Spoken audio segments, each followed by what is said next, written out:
A guy I used to work with went bow hunting for deer on some rented ground. He was up in the stand early one morning when a huge buck with a rack like an upside down chair walked directly under him and stopped to sniff his tree. Nervously, his heart pounding with buck fever, he nocked an arrow and leaned over to shoot directly downwards. As he leaned over, he lost grip on the arrow and it dropped harmlessly onto the buck's back. And of course, the buck spooked and took off like a jet. Disgusted, he threw his bow on the ground, and when he did that, his tree stand broke and he fell, which wouldn't have been so bad. But one leg was caught up in the stand, and the leg broke in several places as he spun downward, hitting his head on the tree and knocking himself unconscious for several minutes.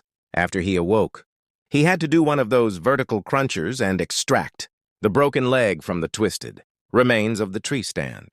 When he finally got loose, he dropped the last few feet to the ground and knocked himself out again. After waking up in a painful haze for the second time that morning, he began crawling back towards his truck to call for help.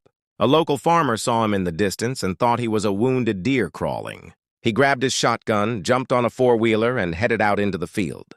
Luckily for my friend, he was recognized as human before any shots were fired. The farmer took him back to his house, where an ambulance was dispatched and his leg was later pinned and casted.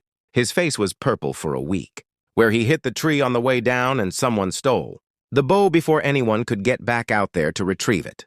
Since the leg had been broken previously in a fall at work, the ortho doc told him, "Break it one more time and it's coming off." Not really funny, but true.